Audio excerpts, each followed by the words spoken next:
I've just thrown a fajita down myself, and I didn't realise how much chili it had in it, and now I'm sweating. Now you're sweating.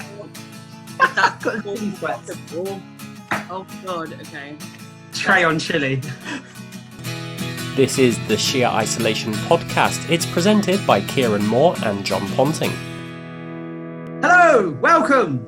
Welcome indeed. This is the Sheer Isolation podcast. Thank you for joining us. We are here once again to spread another half hour's worth of joy, local music. So, yes, I never know how to end that sentence. It always goes badly for me. I start so positively. If you've not joined us before, then we're here to promote the local music scene. We play a couple of tracks from local artists. We have a chat to a really interesting guest from the industry. And we've got a very, very interesting guest this week, Tre Stead, who is Frank Turner's tour manager.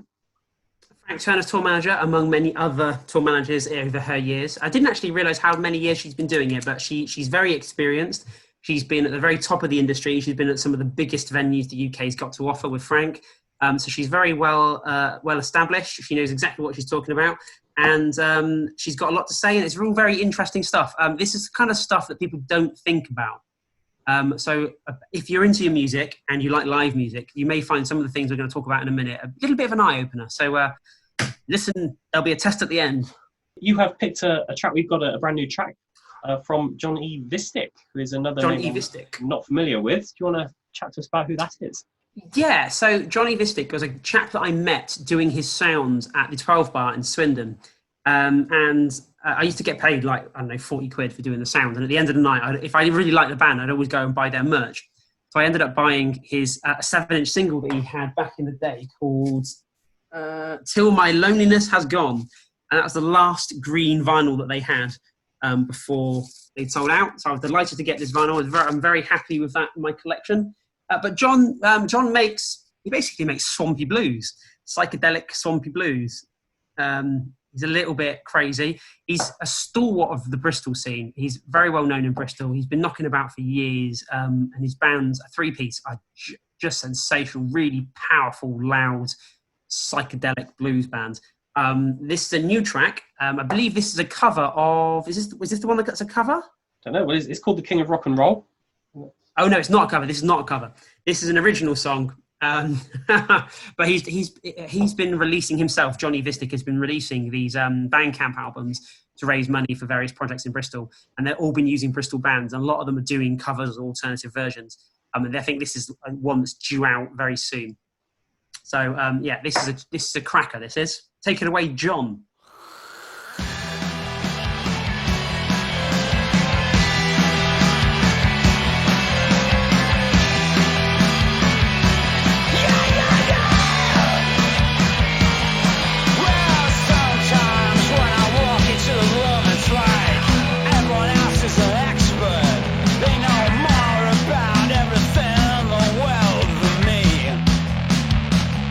All about economics and literature.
So that was a new track from Johnny Vistic, the King of Rock and Roll, and that was more heavier than I was expecting. There's quite a heavy punk element in that, I feel. Yeah, I think he's angry. I think he's angry at the state of the world. As a lot of people are. As a lot of people are. He's a bit more bluesy than that. A bit more swampy blues, Delta blues, lots of overdrive. But yeah, he's gone proper full-on angry. It's good for musicians to experiment, though, isn't it? You don't want the same album every time. You don't, and he is definitely a man of experimentation. He's had so many different lineups and sort of vibes and sounds to him, to his band. He's all within the same sort of sphere, but yeah, really interesting artist. And obviously on the Sheer Isolation podcast, we do play quite a varied mix of music. If you want to go back and listen to any of the tracks we played over the last few months, they are all up there on YouTube. You can just search Sheer Isolation podcast, and that will bring up all of the tracks we played and all of our back catalogue of shows as well. So hours and hours of entertainment. Actually, I've got some music news. It's just been announced that Placebo, because they had all of their world tours cancelled, as a lot of bands did. What Placebo have done, and they're doing 24 different live streams, I believe one after another, on YouTube, which you have to sign up to their YouTube, which I think is like /Placebo World.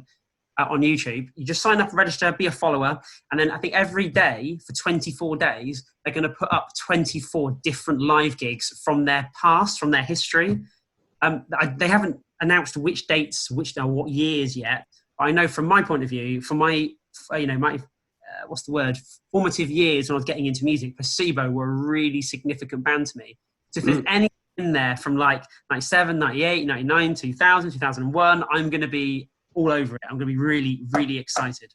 I suppose to be able to do that, first off, you need to have all of your back catalogue recorded and have it like HD quality and really good sound quality, which a lot of local acts, bless them, don't have in the arsenal. No. Particularly when you're doing it. Shut up. I've got loads of live recordings and they're all very good quality. I can remember when I toured with Frank on the Tape Deck Hark tour, his sound engineer at the time was a guy called Graham, and Graham used to record every single show. So every show, multi-tracked, he's got them recorded from, 5 or 6 year period that he was doing Frank's sound.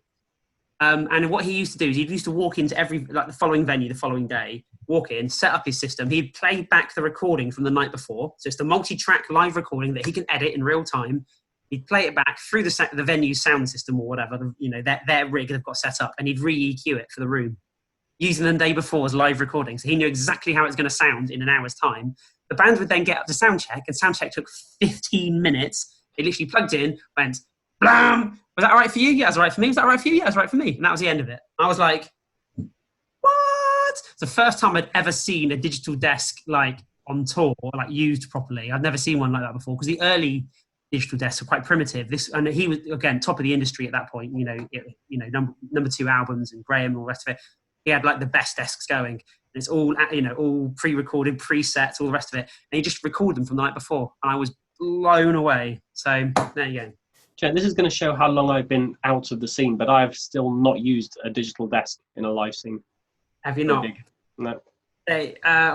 You've probably, to be fair, you've skipped the awkward period of them coming out and then being a bit naff. So they were like, everybody, the concept was there.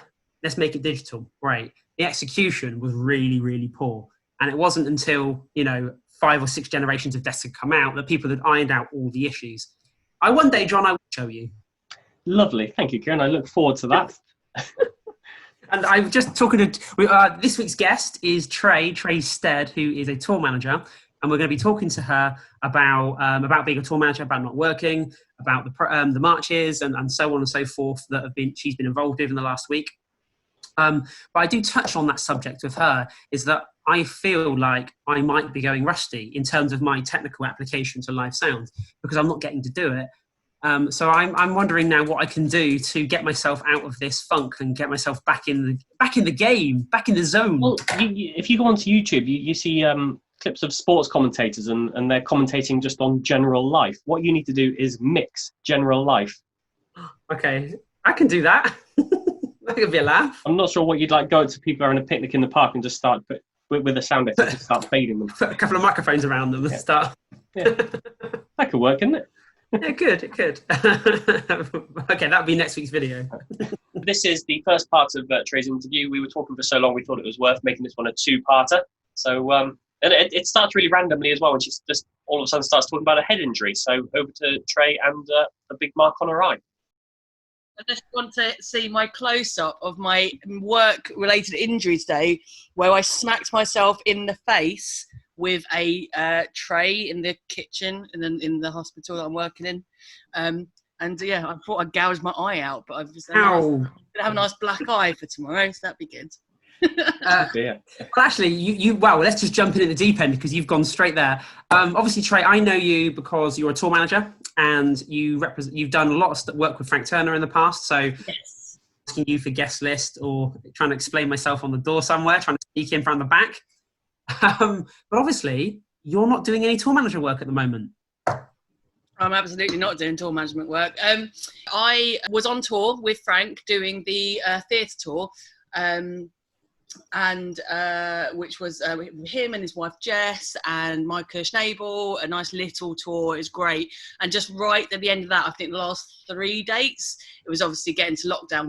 We decided to pull the last 2 or 3 shows, I think, and go home when the American travel ban came in, when Trump's travel ban came in, because we had 3 Americans on tour, and they just said, we need to get home. And I was like, let's get you home, which was a whole nother nightmare. Since then, I sat at home, and then I got really bored because I'm not used to being at home ever. Of course. And I a Facebook post came up asking to get people to volunteer at the Nightingale Hospital in Manchester, and I live like 20 minutes walk from there. So I figured let's go and do that. And then basically they just said we actually got there, signed up for it, and then they said we haven't got the right insurance for volunteers, it wasn't paid work. And I was like, oh yeah, go on then. And that oh no, yeah, couldn't possibly might say. as well. Which actually turned out to be a blessing in disguise, because I wasn't really looking for a job at that point. But then now it's been 12 weeks or something. I'm like, it's actually, and we're in standby, but I'm working on the catering team.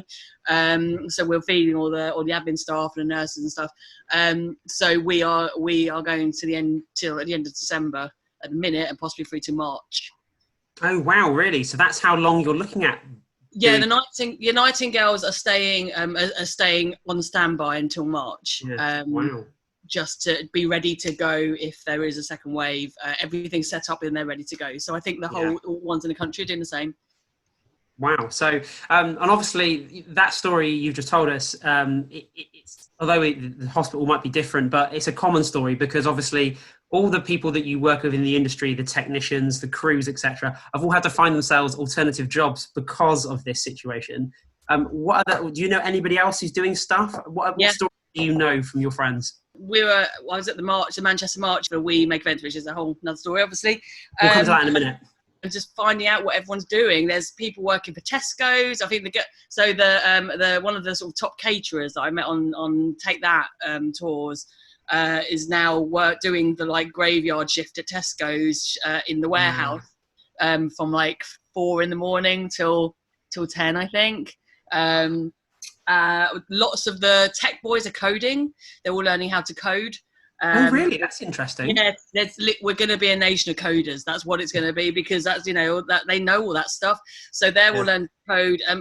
I think it sounds like there's a lot of people trying to find things to fill their time to keep the door open to go back to touring. Everyone's self-employed, whenever we jump around with jobs and stuff, we'll all jump between bands and try and fit in whoever wants us to come and tour with them. But it's always within the same industry. And now we're having to find out who's find other jobs to fill it in, but not start a whole new career and not get because permanent. You want to leave the door open to go back. Yeah. However, at the same time, my next gig is booked in is May next year, 2021. It will be over a year since I've worked to that point. Yeah. But 2 months ago, everyone thought shows were going to start in October. So if by March or May shows still aren't happening, how long do I realistically need to wait before I need to go, do you know what? I think I need to find a new career. That's actually quite, what's the word? It's quite a sad story, isn't it? It's quite sobering. Yeah, it's daunting. I've done this for 15 years. I haven't done a normal job in 15 years. I do it because I love it. I've won 2 awards. I do like I want to do this. You have a lot of sacrifice. You don't have home life and all this sort of thing. This is the most amount of time I've spent at home in absolutely years. But I do want to go back to it because I absolutely love it. But whatever happens, I think that I did an interview for The Guardian the other day, and they were talking about the same thing, what people are doing in the interim. And they said, have you asked other people? And at that point, I was like, the people I want to know if they've actually made a decision to do something else, because they might have fallen between the cracks. They might not have got the self-employment furlough, all this sort of stuff. I haven't asked them what they're doing because I don't really want to know the answer. Because with Frank, we're a team of 12, so that band and crew, our solid worldwide team of 12 people, some Americans, some British, some Irish, but that's people. We might not be the same 12 when we go back to it. There is a massive. People probably sat at home and not even thinking about those implications, but actually that really could be such a different feel when you come back to doing shows. Because your group of 12 is like a family. You're really close knit. You know exactly what's doing. You know what needs to be done. You've got each other's back. Come next year, come May, you start another show, another tour, another band, a new group of people. There may well be a certain element of lack of slickness going in. I know I'm concerned about going back to events and going, I'm a sound engineer again now. Actually, I'm not. I'm going to be rusty. I know I am. I'm going to be rusty compared to how I was 6 months ago. I said this the other day. I was talking to, Dougie, my production manager, was at the March in Manchester and Liverpool yesterday. So I actually, first time I've seen him in 4 months, when we work together 24 hours a day all the time. We have done for like 5 years.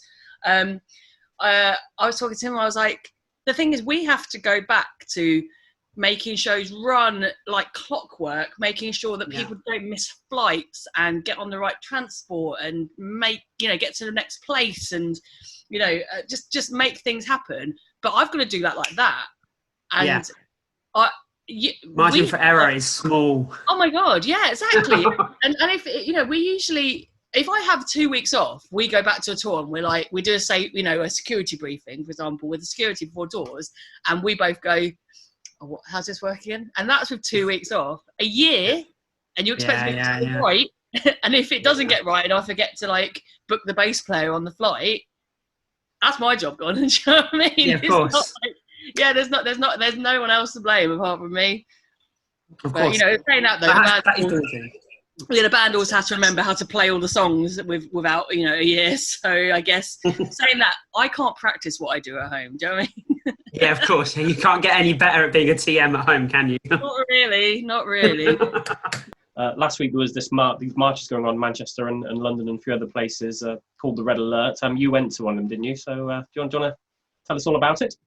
Yeah, so I went to 2 actually. So in Manchester we did a march, a silent flight case march through Manchester from the academy, going past a lot of the venues that are obviously closed or at risk of actually closing down. We went past Gorilla, which was in the news a few weeks ago, which was, I think, just at the last minute saved from proper closure, which is great because it's actually went past Deaf Institute as well. All these venues are just there. Another one. Think about it. Started at the academy, walked all the way up to St. Peter's Square, silent flight case march. It was fantastic. I think they had a couple of thousand people turn out. They put all the flight cases in front of the library just to show how many people, how many different jobs were at risk. And then a load of guys did the help signs with some red flares on the front, which was great. And that was a daytime march. That was a really good. Everyone was fantastic. It was no mask, no march. It was really strict rules, social distancing, all that, and everyone did it, and it was fantastic. As much we've not always, everyone is family, plus the extended family of all these people that you don't work with all the time, but you see them in festivals every year. And, you guys know as well, the festival circuit, whether you're a punter or whether you're a worker, you'll see, you know, the sign off is usually I'll see you in a field somewhere, because you will just see someone in a field. You're like, oh my God, it's you. So this is the first time, and loads of people have seen each other in like 6 months, a year, whatever, want to do and catch up, but there were no hugs. Everyone was really good about like keep sticking to the rules, and it was a real success. Well, that's been really insightful. Thank you so much. We do get a guest every week to pick a track. Yes. Who have you picked for us? I've picked Kid Carpet because I'm really into my old music. I don't know anything new. He's amazing, and I saw him, oh my God, like early 2000s in a really little venue. He did I think he sort of came came up and got a little bit famous from doing a version of Jump, Van Halen's Jump, played on like children's keyboard, little like children's toys. That was incredible. But I'm not sure which track you've picked. Have you picked the track I've picked? We have not picked the track. No, I didn't. No. It's not radio friendly. Not radio friendly, but his albums are just children's albums. But yeah, the principle's the same. It's all kids instruments. Him playing ridiculous and being silly. I love the way that his music is for kids, and it took me about 3 or 4 songs until I found one that I thought was radio friendly. Well, he actually has done in the past, because I booked it and I worked with him on it, a kids show specifically for kids. So, and he got these little cameras like on the end of pens, and he was like making dinosaurs dance and stuff. It was just crazy. Expensive, and he's been a stalwart of Festival, I think, for years, and it's always that kind of thing. Something quirky is different, but you know he does it because he loves it, not because it's cool or like edgy. It's just because it's funny. I don't think he's probably not capable of doing anything else. I don't think. No. He's just in that zone. That's it. But we're going to play a track called Last Word. Last Word. But obviously, I really hope at some point our paths cross again. Yeah, I know. They will. In a field somewhere, hopefully, or like just hopefully. A dirty venue with sticky floors. I don't care at this point. Like, just if you want somewhere like no backstage and no bus parking, it's really awkward. Do it. I don't care. Right. Okay. Deal.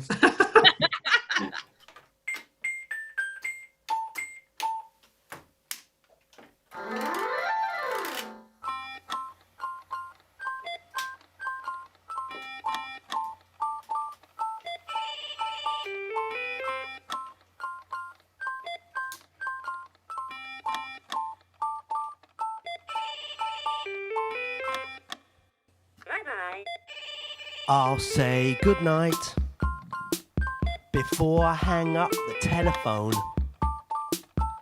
Then you will be gone, and I will be alone. But you can't say goodbye. You can't put the phone down. You won't close this channel, and face the night right now. Bye-bye. So we say our goodbyes and listen to the silence. 2 more goodbyes. That silence and then a little chuckle. No, really, this is good night. This time we have to go. How I wish I could hold you, 'cause sometimes I think you never know. But this could be the last time, the very last time that we talk. Bye-bye. Don't make it the last call. Don't make it the last word. Are you having the last laugh?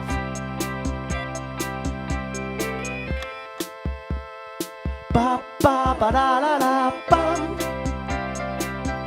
Ba ba da ba ba ba bum. Ba ba ba da la la bum. Ba ba da ba ba ba bum. Ba ba ba da la la. Bye bye. Bye bye. You know I'm sorry. I'm sorry I said all those things I did. I didn't mean any of them. Must be the way I got out of bed. and now we're saying nothing. But that's never a waste of time. 'Cause if you really love me, then please don't clear the line. 'Cause this could be the last time, the very last time that we talk. Bye-bye. Don't make it the last call. Don't make it the last word. You having the last laugh.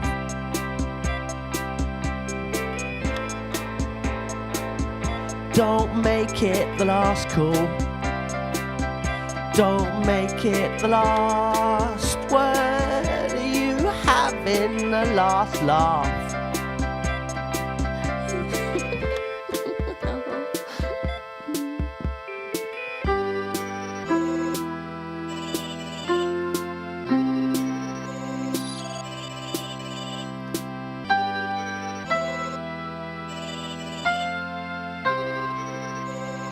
Ba ba ba da da da bum. Ba ba da ba ba ba bum. Ba ba ba da da da bum. Ba ba da ba ba ba bum. Ba ba ba da da da bum. Ba ba da ba ba ba bum. Ba ba ba da da da bum. Ba ba da ba ba ba bum. Ba ba ba da da da. That was Kid Carpet, and it was a track called Last Word. Last Word. Which I've not heard of Kid Carpet. I don't know how I can, because he's so unique. I'm surprised he's passed you by, actually. He played Devices for me for Devices Festival, and we had this Devices Festival asked me to organise a battle of the bands, and we did this battle of the bands. We always finished on a big, headliner. The idea being that the local bands could play their songs in a sort of haphazard way, and then they'd watch the professional and go, that's where I'm aiming for. And we'd had some bands like Le Chat Noir who just floored people. They were just sensational. Then we had Kid Carpet, and the reason I booked Kid Carpet is because he was so unconventional. It's like you don't have to be married to playing, dual guitars with one playing rhythm, one playing lead. What you can actually do is get a Fisher-Price keyboard and make a little ditty on it and sing some crazy nonsense over the top. And it's still arresting, interesting, brilliant, entertaining, musical, talented, and all the rest of it. And it was trying to throw a cat amongst the pigeons and just try and make people go, I think to a certain extent it worked, but there was a lot of confused people in that show, I remember. I'm having deja vu. You've said exactly the same thing about someone else a few weeks ago. You do it on purpose. Yeah, absolutely. I do it on purpose, definitely. The last thing I want as a punter is to go to a metal show and watch 5 bands who all sound the same and all scream at me through their microphones. What I want as a musical fan, going to watch live entertainment, is something that's interesting, something that's perhaps a little bit outside the norm. Of course, I want to go watch a really upbeat folk punk band, and drink some cider and have fun. Yes, I want that, but I also want somebody to turn up, like Mike Dennis in Bristol. He turns up, soloist with a bunch of effects pedals, and he makes this rap reggae using a violin. I mean, what? Absolutely bloody fantastic. That's what I like. That you watch that and you are challenged, but he is fundamentally still very accessible, very enjoyable, but he's totally putting a spin and a change on things. That's what I love. So yes, I do it on purpose. I'm kind of sadistic, and I hope it confuses you, and I hope you're all richer for the experience. People who are listening to this are quite often confused by the music choice that we pick because we do not stick to any style. So it's how I like it as well. I feel like we need to pick a Mike Dennis track now. Next week. We'll save that for next week. If any musicians do want to send us their tracks or any news, then the email address is sheerisolation@gmail.com. So you can send all kinds of stuff over to us through that email address. We will end the podcast there then, shall we, Kieran? It's been a good one. I've really enjoyed listening to what Tre said. Looking forward to next week as well. Yes, it's very insightful. It's well worth having her on, and I'm really looking forward to one day seeing her again in a professional environment. But yeah, cheers guys. Thanks for listening. See you next week. See you next week. Bye-bye. Bye bye.